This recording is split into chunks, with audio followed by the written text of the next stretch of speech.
जॾहिं कुफ़ार मक्का मुआहिदो पाण भॻो त हुज़ूर अलैहिस्सलातु वस्सलाम सुलह हुदैबिया जो जेको मुआहिदो थियो हो उनखे ख़तमु कंदे आकाए दो जहां फ़तह मक्का जो ऐलान कयो। हाणे इन जी शुरूआति ईअं थी त हिकिड़े ॾिहाड़े नबी करीम सल्लल्लाहु अलैहि वसल्लम ताजदार काइनात पंहिंजे हुजरे खां ॿाहिरि तशरीफ़ फरमा थिया ऐं पंहिंजे घर जे जेको दरवाज़ो आहे चावठ आहे उन चावठ ते वेही रहिया। हाणे को दर्दनाक सानियो थी वियो, आशिकनि जो शहादतूं थियूं, राति जो उन्हनि ते हमिलो थियो। उन्हनि हुज़ूर जी बारगाह में अची दांह कई त या रसूल अल्लाह, असां रुकू में हुयासीं, सजदनि में हुयासीं, असां ते काफ़िरनि हमिलो कयो आहे, असां तव्हांजा इत्तेहादी हुयासीं, तव्हां असांजी मदद कयो ऐं तव्हां असांजे शहीदनि जो बदिलो वठो।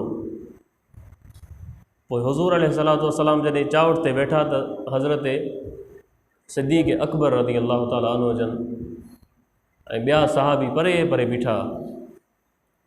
हाणे इन्हनि आशिकाने मुस्तफ़ा जॾहिं हुज़ूर खे अकेलो ॾिसंदा हुआ त पोइ कोई बि वेझो न वेंदो हो। बारगाह नबवी जो अदब इहो हो, जॾहिं हुज़ूर अकेलो पाण तनहा कंहिं जाइ ते वेही रहंदा त पोइ कोई बि वेझो न वेंदो। पोइ जॾहिं पाण सॾु कंदा त फलाणो अचे त पोइ उहो सहाबी रसूल उथी अचे बारगाह मुस्तफ़ा में पेश थींदो। हुज़ूर चावठ ते वेठा, कोई बि वेझो न पियो अचे। मुस्तफ़ा सिद्दीक़ अकबर खे इशारो कयो, हेॾे आ।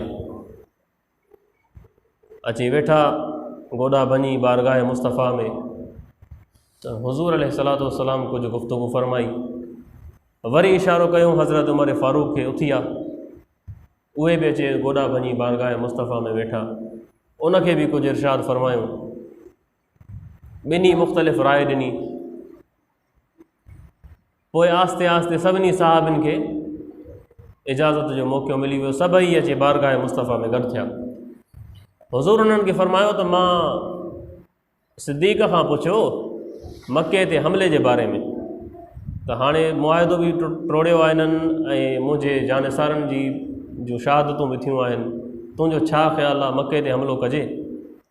त सिद्दीक़ अकबर चयो त या रसूल अल्लाह, मके में तव्हांजा रिश्तेदार बि आहिनि, मिट माइट बि आहिनि, उन्हनि ते हमिलो करणु मुनासिबु न आहे। त हुज़ूर अलैहिस्सलातु वस्सलाम ख़ामोशी इख़्तियार कई। वरी उमर फ़ारूक खां पुछो त ऐं उमर, तूं ॿुधाए त मके ते हमिलो कयूं? उमर फ़ारूक चयो, या रसूल अल्लाह, उहो को ज़ुल्म न आहे जेको मके वारनि तव्हां ते न कयो हुजे, उहो को बोहतान न आहे जेको मके वारनि तव्हां ते न लॻायो आहे। माज़ अल्लाह, तव्हांखे मजनू, साहिर, कज़ाब, इहे सभु लक़ब उन्हनि तव्हांजी बारगाह में गुस्ताखी कंदे तव्हांखे ॾिना आहिनि। ऐं वॾी ॻाल्हि इहा जो तव्हांजे जानिसारनि जी शहादत थी आहे, मुआहिदो थियल हुयो, उन्हनि पाण भॻो आहे। मुंहिंजी राय इहा आहे त तव्हां मके ते हमिलो कयो ऐं हीउ उहो वक़्तु आहे त तव्हां अल्लाह जो पैगाम मके वारनि खे ॾियो ऐं इन ज़मीन खे शिरक खां, कुफ़र खां पाक ऐं साफ़ कयो।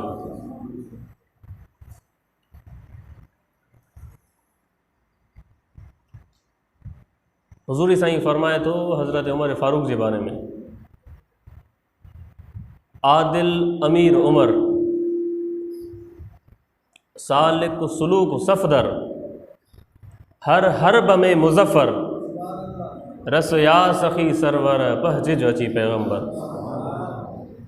त उन जी सलाह अहिड़ी हूंदी ऐं मशवरो अहिड़ो हूंदो जंहिं तक़रीबन हज़रत उमर मशवरो ॾींदा हुआ ऐं अल्लाह जी बारगाह मां जिब्राईल करीम वही खणी नाज़िल थींदा हुआ ऐं उन जे मशवरे जी मुवाफ़िक़त हुज़ूर अलैहिस्सलातु वस्सलाम सां जेको कंदो, उन जी ताईद में, उन जी मुवाफ़िक़त में हमेशह वही नाज़िल थींदी।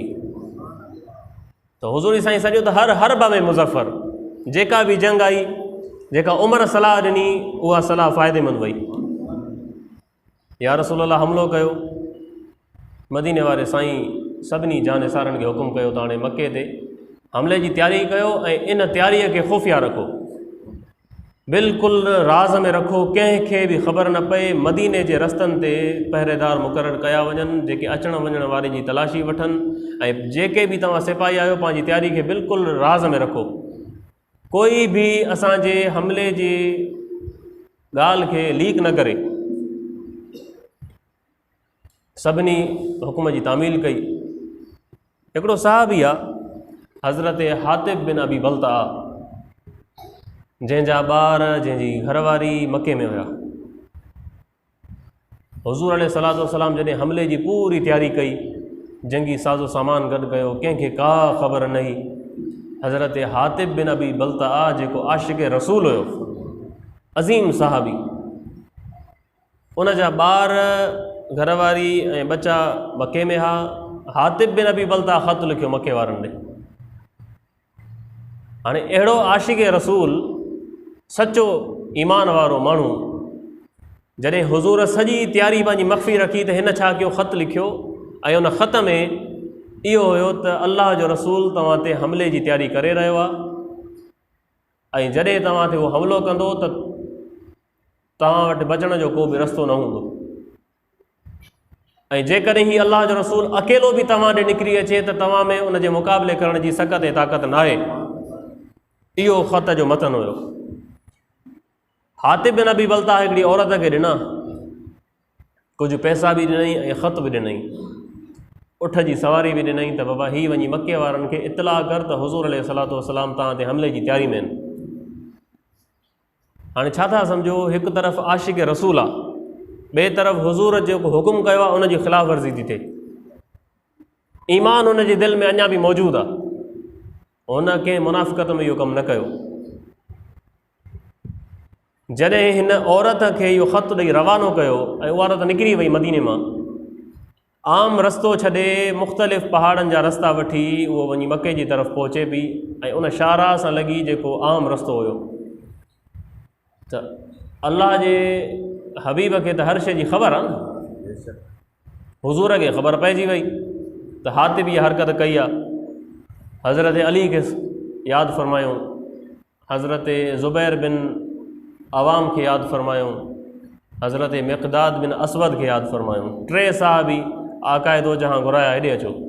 हज़रत अली खे चई त हिकिड़ी औरत आहे, उठ ते सवार आहे, हे उन जा ख़दो ख़ाल आहिनि, उन औरत जी तलाशी वञी वठो ऐं उन मां ख़त बरामद थींदो, मूं ॾे खणी अचो। हज़रत अली हुकुम जी तामील कई ऐं तेज़ रफ़्तारी सां सफ़र कयूं ऐं उन ई मक़ाम ते, जंहिं मक़ाम जी निशानदेही मुस्तफ़ा कई, उन मक़ाम ते उहा औरत हज़रत अली साईं खे मिली वई।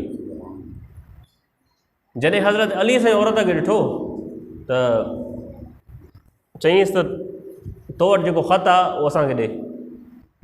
उन औरत चयो त मूं वटि का शइ कान्हे का। हज़रत अली साईं ॿियनि साहिबनि खे हुकुम कयो त तलाशी वठोसि। उन जे सामान जी तलाशी वरितऊं त उन मां का शइ न निकिती। जेको बि उन वटि का ॻोथरी हुई, के कपिड़ा हुया, उन उछलाया त बाबा ॾिसो कुझु बि न आहे मूं वटि। जॾहिं तलाशी वठी आया त हिननि चयो त ए अली, हिन वटि त कुझु बि न आहे ऐं हुज़ूर असांखे मोकिलियो आहे त तव्हांखे औरत मिलंदी, हुन वटि ख़त हूंदो, खणी अचिजो। जॾहिं ॿई साहबी आया, चयूं त हिन वटि का शइ न आहे औरत वटि। त हाणे हज़रत अली जंहिं मौलाए काइनात खे जॾहिं आका बिस्तर ते सुम्हारियो ऐं पाण मदीने हिजरत करे विया, त बाद में हज़रत अली साईं थो चए त मूंखे जंहिं राति हुज़ूर इहो फ़रमायो त अली हिन मुंहिंजे बिस्तर ते सुम्ह ऐं ही कुरैशन जूं अमानतूं वापसि करे अचे मदीने में मूंसां मिल जाए, त मूंखे यकीन थी वियो त मां मदीने पहुचण ताईं मूंखे मलकुल मौत न ईंदो। मूंखे उन ॾींहुं इहो यकीन हुयो त मके खां वठी मदीने ताईं हुज़ूर जो जेसि ताईं दीदार न कंदुमि तेसि ताईं मौत जो फ़रिश्तो न ईंदो, छो त मुस्तफ़ा जी ज़बान मां इहो निकितो आहे त अली मूंसां मिल जाए। हाणे उन अली खे जॾहिं हिननि ॿिन्ही अचे चयो त साईं औरत वटि कुझु बि न आहे, अली साईं आयो औरत ॾे, चईंसि त ॻाल्हि ॿुध, मुंहिंजे रसूल जी ज़बान कॾहिं बि कूड़ी नथी थी सघे। ख़त तो वटि आहे, तूं उनखे किथे बि लिकायो आहे, इज़त सां उहो ख़त मां अलीअ जे हथ ते रख, न त मूंखां उहो फ़ैल थींदो जो मां ख़त तोखां बरामद करे वेंदुमि, पोइ मूंखे छो न तोखे मारणो पए, या तोखे गेले वठी वेंदुमि आका जी बारगाह में। मूंखे 100% यकीन आहे ख़त तो वटि आहे। जॾहिं औरत हज़रत अली जा इहे कलिमात ॿुधा त पंहिंजे वारनि मां उहो ख़त कढी अचे हज़रत अली साईं जे हथ ते रखी, त हे आहे ख़त। वो ज़ुबां जिसको सब कुन की कुंजी कहें, उसकी नाफिज हुकूमत पे लाखों सलाम, दूर और नज़दीक से सुनने वाले वो कान लाले करामत पे लाखों सलाम। तो उन खां त का शइ लिकल न हुई न। हज़रत अली साईं बारगाह मुस्तफ़ा में ख़त पेश कयो, या रसूल अल्लाह, जीअं तव्हां फरमायो उन ई सूरत में औरत मिली ऐं उन खां ई ख़त बरामद थियो आहे। हातिब बिन अबी बल्ता जी जो नालो आहे, उनजी मोहर आहे।